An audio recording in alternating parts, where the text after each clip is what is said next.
inilah Wuling Bingwo, EV terbaru dari Wuling yang harganya mulai dari 350 hingga 450 jutaan katanya. Jaraknya pun bisa hingga 410 km. Hari ini kita akan bandingkan dengan EV-EV lainnya, kira-kira lebih bagus nggak sih? Selamat datang di channel Kelly, jangan kemana-mana.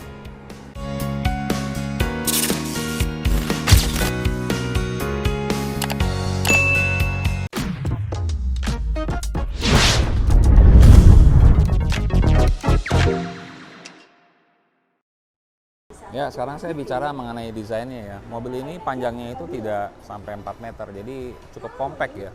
Dengan wajah depannya itu yang sangat minimalis dan kalau saya lihat memang ngambil ini ya, desain retro kayaknya ya. Jadi lampunya sih sudah ada di area LED-nya, sennya juga udah LED dan di sini kita lihat bersih. Jadi di sini tidak ada grill, jadi memang dari jauh memang kelihatannya ya kayak mobil listrik gitu ya. Karena nggak ada grillnya sama sekali, jadi dia langsung ke bawah dengan ada sedikit bukaan di bawah seperti ini. Tapi looknya ini sangat clean dengan lampu yang kalau menurut saya cukup menarik sih ya. Ini kayaknya harusnya perempuan tuh suka banget kayaknya, karena apa? Bentuknya tuh membulat. Jadi memang cukup apa ya, beda di jalan kalau dia jalan sendiri gitu. Ya sekarang kita ke sampingnya, ini fendernya. Fendernya ini juga membulat ya, kalau saya bilang sih ya di sini, dengan ada fender warna hitam di sini, over fender warna hitam, dan rodanya ini menggunakan udah kayak ini ya, udah kayak Brio ataupun Agya. Di sini menggunakan ring 15 dengan ukuran ban 185/60. Dan di sini kita lihat ada untuk chargernya. Ya, kita ke belakang, di sini sennya juga sudah LED, dan kita ke tengah di sini cukup ini ya, cukup apa ya, cukup minimalis lah gitu. Desainnya sih ya whether you like it or not, cuma kalau saya ngelihatnya mengingatkan saya dengan Suzuki Swift. Dan di sini yang kayaknya yang warnanya two tone, ya, tapi di atasnya nggak ada roof railnya, jadi clean, jadi dia clean look sampai ke belakang. Ya, sekarang kita lihat belakangnya ya, di atasnya ini nggak ada antena. Saya nggak tahu sih, mungkin antenanya antena internal apa gimana, cuma di sini saya nggak ada antena. Dan di sini spoilernya biasa aja, tidak ada lampu remnya, tapi ada defogger dan tidak ada wiper di belakang. Di sini clean semua ya, lampu belakangnya udah LED. Dan di sini ada logo Wulingnya aja, tidak ada tulisan apapun, tidak ada tulisan Bingwo. Dan di sini ada untuk membuka belakang bagasinya di belakang sini, jadi nggak di sini ya, jadi di sini. Nah, bagasinya cukup luas ya, mengingatkan kita dengan Agya dan Brio, jadi cukup bisa membawa barang. Kalau kemarin kan REV nggak bisa bawa apa-apa ya, tapi ini bisa bawa. Dan kalau misalkan kita tarik joknya, nah dia bisa dapat space lagi kita yang lebih banyak ya. Di sini ada sensor parkir, dan ya karena mobil listrik jadi nggak ada apa-apa di sini, nggak ada diffuser dan nggak ada knalpot. Ya sekarang saya udah ada di interiornya Wuling Bingwo. Kalau saya duduk ya ini cukup nyaman sih. Ini lebih kesannya tuh lebih luas dibandingkan dengan REV yang kecil banget gitu ya. Jadi kayak kita masuk Brio, tapi ya mungkin nggak selega Brio atau Agya, tapi ini udah cukup nyaman lah gitu. Dan yang keren itu joknya udah elektrik. Ini saya nggak tahu ya ini tipe yang mana, cuman harusnya sih tipe yang tinggi ya, karena ini udah jok elektrik. Coba set. Nah ini udah reclining juga elektrik, tapi nggak bisa turun ya. Belum bisa tuh, bisa deh turun. Wah keren loh ini. Bisa udah electric seat dan bisa reclining. Wah keren. Dan di sini setirnya ya baru tilt steering ya, belum teleskopik, tapi udah cukup lumayan. Udah kita bisa sesuaikan karena joknya yang menurut saya cukup ergonomis sih, cukup oke, walaupun tidak terlalu lebar tapi cukup megang ya.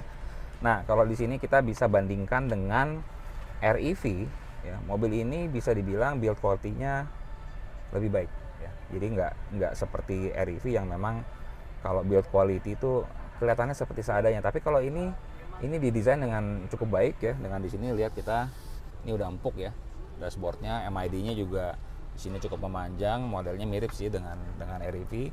Di sini kita lihat informasi cukup terlihat ya, dengan head unit yang memanjang seperti ini, jadi kita ngelihatnya itu sangat mudah sih. Kita lihat setirnya di sini mirip banget dengan REV, dan di sini sayangnya build quality-nya masih sama ya, sama REV.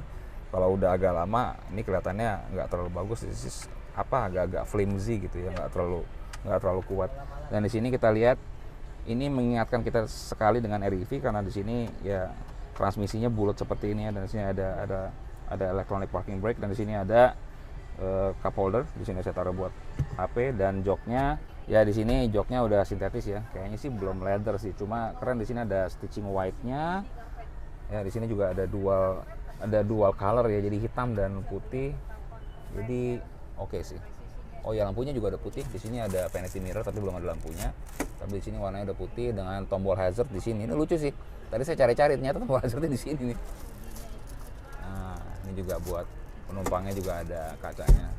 Nah, oke, sekarang kita ke AC-nya. AC-nya di sini. Nah, ini ya, ini kalau menurut saya memang build quality-nya nggak terlalu bagus sih ya. Dan ini walaupun mengingatkan saya dengan Golden Age Hollywood ya, tapi ini build quality-nya kurang sih, dan saya takut banget ini pecah ya. Saya nggak tahu ini karena berasanya tipis sih ya, cuman harusnya sih ya kuat-kuat aja kali ya. Soalnya warnanya putih dan dia ininya chrome, yaitu kayak kita inget apa ya, kayak kita inget jukebox gitu di tahun 50-an. Jadi ini kalau desain sih pasti selera ya.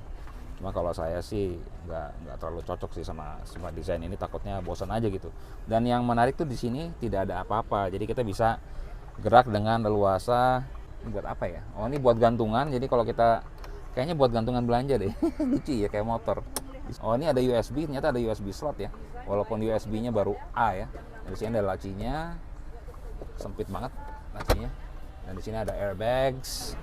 Oke, sekarang kita di bagian driver nih, kita lihat ya. Di sini joknya itu sudah elektrik.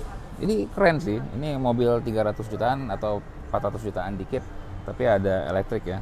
Terus di sini ya keras, tapi nggak kelihatan murahan sih. Nah, di sini udah empuk, dan di sini ada. Nah, ini menarik ya. Jadi warnanya krem di sini dengan adanya power window ya.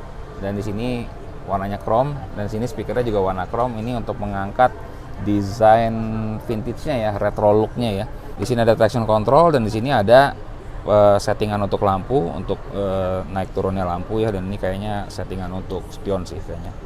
Jadi di sini ada tombol drive mode di sini nih. Ini cukup menarik. Di sini kalau saya tekan, di sini ada eco, ya, ada sport, dan ada normal.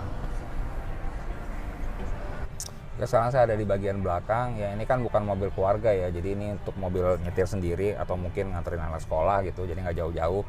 Ya, kalau di belakang memang posisinya tidak terlalu leluasa ya. Tapi masih ada nyisa sedikit. Ini depannya settingannya untuk bangku saya ya, dan di atas ini saya ada sekitar 1 tangan, jadi nggak mepet-mepet banget ya.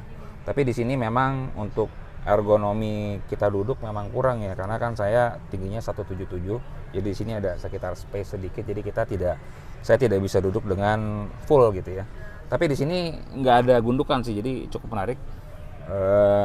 Cukup oke juga karena di sini tidak ada gundukan, dan bahannya, kursinya cukup empuk karena ini sudah sintetis ya. Di sini ada kompartemen untuk barang.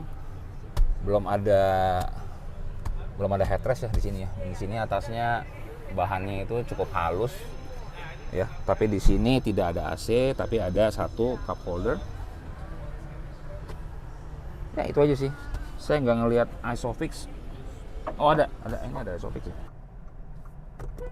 Wah, bunyi klaksonnya lumayan oke loh. Keren. Kemarin mobil lain yang udah agak mahal banget tapi masih tin-tin. Ini mobilnya klaksonnya cukup berwibawa. Yang namanya torsi sebuah mobil listrik itu memang instan ya, karena memang nggak ada transmisi, dan mobil ini pun menunjukkan hal itu dengan sangat baik ya. Dan bedanya nih sama REV ya, yang pertama saya rasain memang adalah mobil ini lebih luas dalamnya.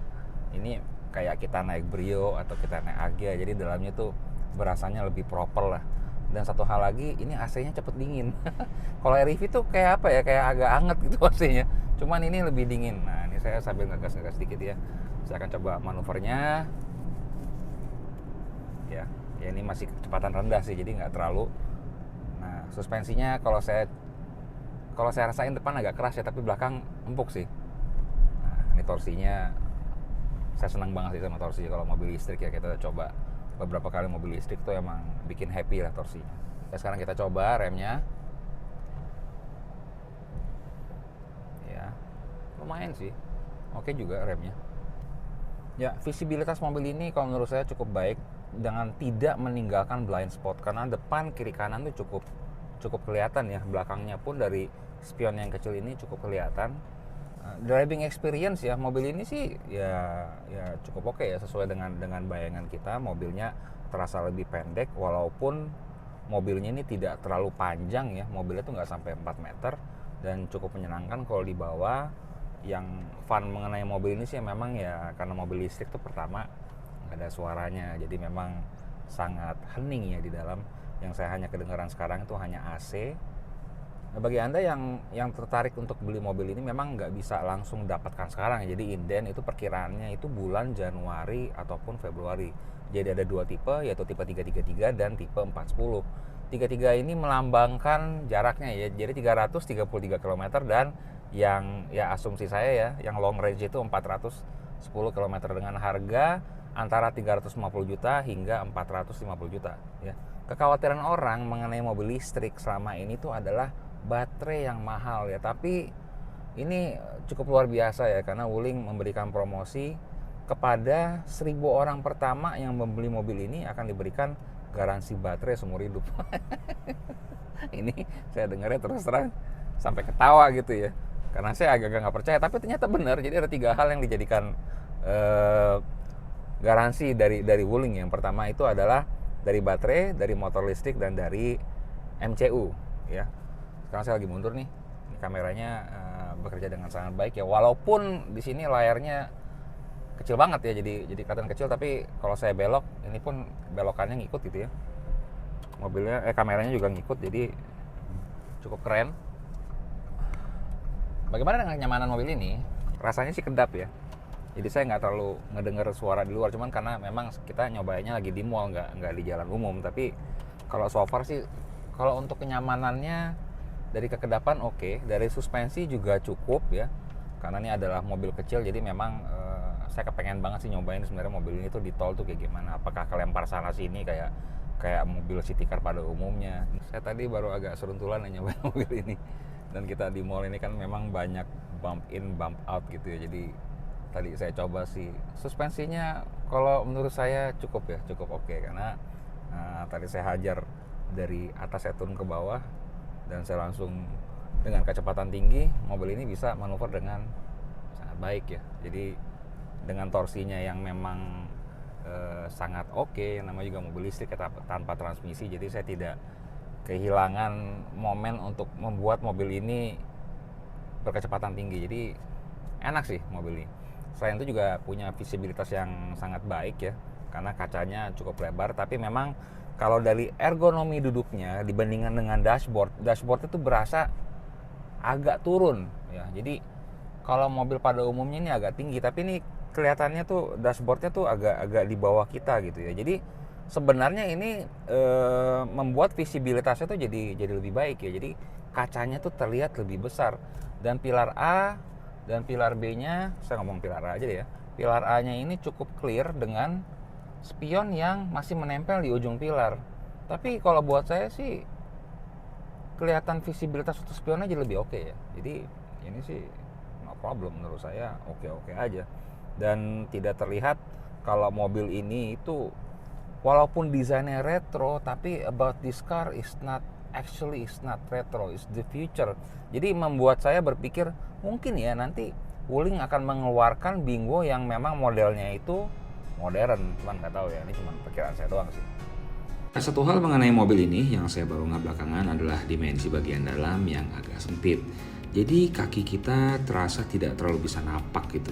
Buat orang yang tingginya di atas 175 cm seperti saya ini, mungkin ini bisa menjadi masalah kalau nyetir mobil ini atau duduk di belakang terlalu lama.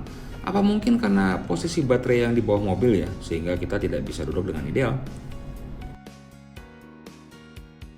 Itulah tadi Wuling Bingo ya, mobil EV-nya Wuling yang terbaru dengan harga di atas REV dan kualitas yang memang lebih baik sih. Bagaimana menurut Anda? Anda tertarik nggak beli mobil ini? Jangan lupa tulis di kolom komentar dan subscribe di channel Carry jika belum. Sampai ketemu lagi.